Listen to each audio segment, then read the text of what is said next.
బాబు బాబు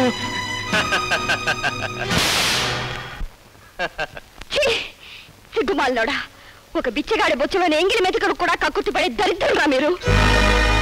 కాటి కాళ్ళు చాపుకుని కడుపులో పేగులు మారుతూ చావలేక బతకలేక సతమతమవుతున్న ఈ ముసలికి మీద నీ ప్రతాపం. చంపడం చాలా తేలికరా. నువ్వు తీసిన వాటిలో కనీసం ఒక్క ప్రాణాన్నైనా తిరిగి తీసుకురాగలవా? భార్య కళ్ళ ముందే భర్తను చంపి అన్న కళ్ళ ముందే చెల్లెని చెరిచి పాలు తాగే బిడ్డను తల్లి నుండి వేరు చేసినప్పుడు వాళ్ళు పడే బాధ, ఆ కడుపు మంట నీకెలా తెలుస్తుందిరా? తల్లో చెల్లో పెళ్ళావో నీకు ఉంటే ఇదే ఘోరం నీ కళ్ళ ముందే జరుగుంటే అప్పుడు తెలిసేది. అసలు నువ్వు ఒక తల్లి తండ్రికి పుట్టావా? నెత్తురు కూడి తిని పేదవాళ్ళ కన్నీళ్లు తాగి పెరిగిన నువ్వు ఒక మనిషివేనా? నీది ఒక బ్రతికేనా? నీకన్నా పచ్చి మాంసం తింటూ అడవుల్లో తిరిగే జంతువునే నయ్యోరా. నీలో పారేది నెత్తురే అయితే సిగ్గు, శరం, మానం, మర్యాద ఏమాత్రం నీలో మిగిలి ఉంటే వెంటనే ఇక్కడి నుంచి వెళ్ళిపో, వెళ్ళిపో, వెళ్ళిపో.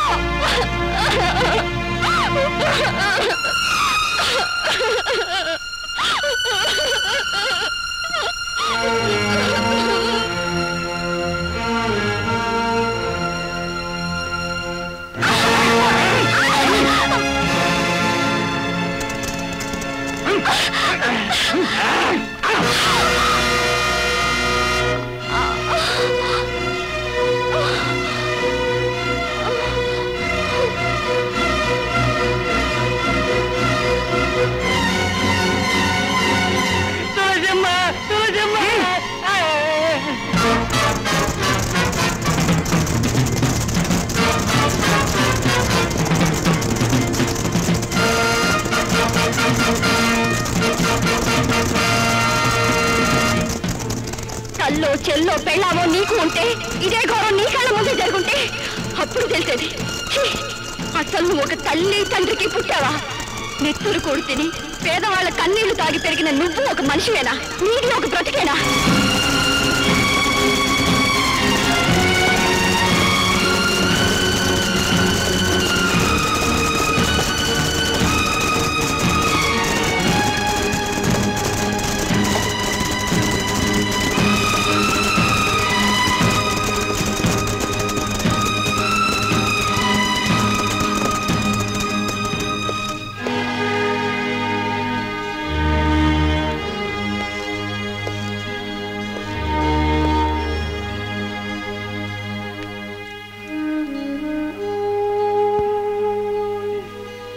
ఈ అమ్మాయిని ఎందుకు తీసుకొచ్చారు? అదేమిటి నాయక్, మిమ్మల్ని అవమానించిన ఆడదాన్ని వదిలిపెడతామా?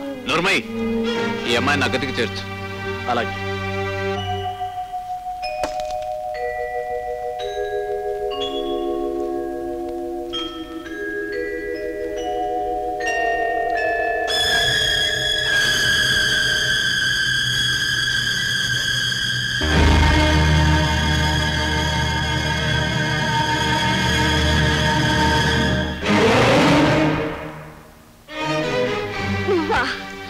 మానుష ఉన్న మనిషివై ఉంటే నా మాటలు ఈటల్లా నీ గుండెల్లో గుచ్చుకుని ఉండేవి.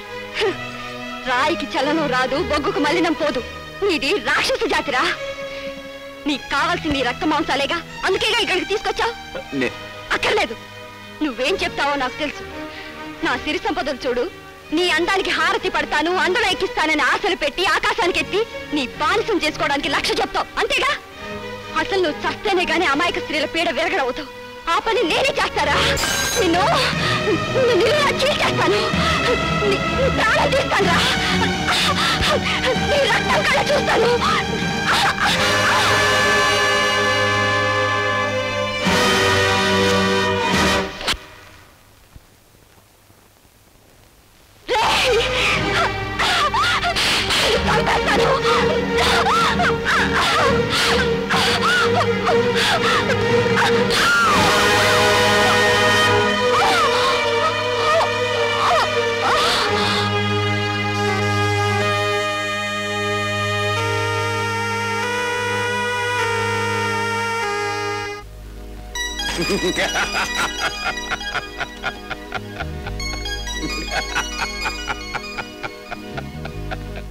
శాబాష్ విజయ్, శాబాష్.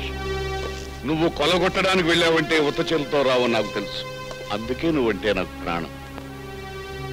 నువ్వు దోచుకొచ్చిన సొమ్మంతా నాకు అప్పగించావు. ఒక్కటి తప్ప, అదే నువ్వు తీసుకొచ్చిన ఆ పిల్ల. నాకు చూపించకుండా ఎందుకు దాచా? నన్ను ఊరించడానికేనా? మామూలు ఆడదాన్ని కన్నెత్తు కూడా చూడని నువ్వు తీసుకొచ్చావు అంటే అదేదో అపరూప సుందరై ఉండాలి. చూద్దాం పద.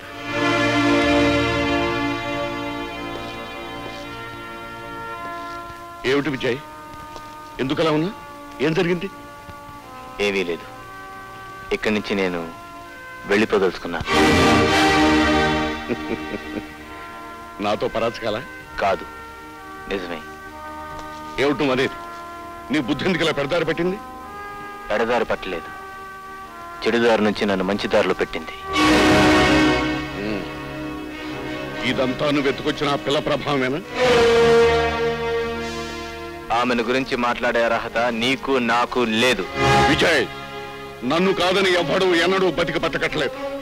ఒకవేళ కనికరించి నేను వదిలినా ఈ చుట్టుపక్కల 100 మైళ్ళ దూరంలో జనం నిన్ను బతకనివ్వరు. నువ్వు కనపడితే నిన్ను పిచ్చి కుక్కను కొట్టినట్టు కొట్టి చంపుతారు.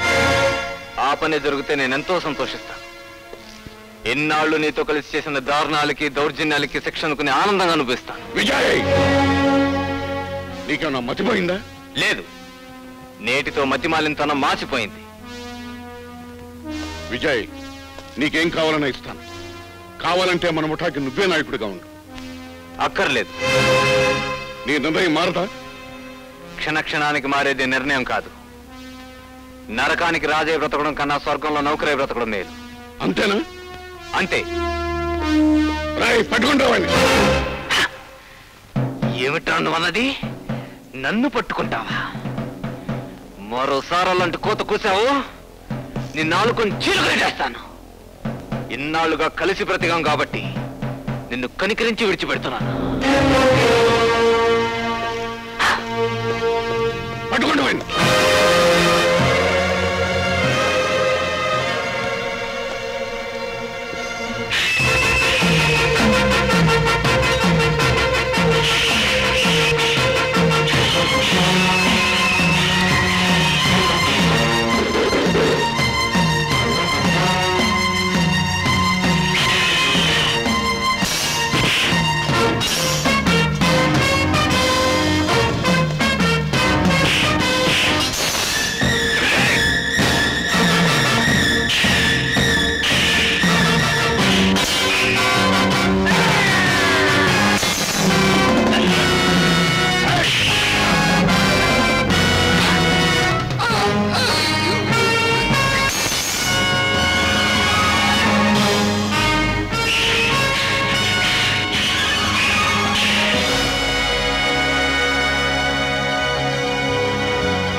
కత్తి దూయటం నాకు చేతగా కాదురా.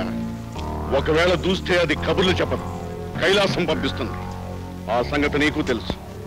నువ్వన్నట్టుగా ఇన్నాళ్ళు మనం కలిసి ఉన్నాం గనక నా చేతులతో చంపడం నాకు ఇష్టం లేక నేను ఆ పని చేయలేదు. తీసుకోండి.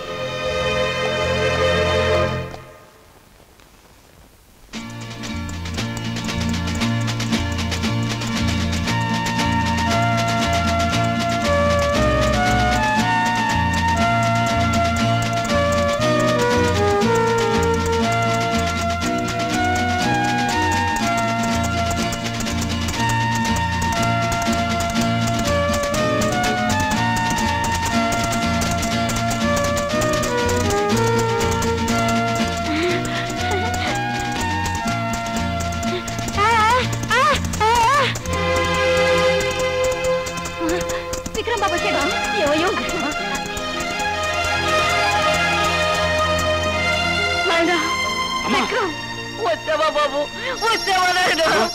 ఏమైందమ్మా చెప్పమ్మా.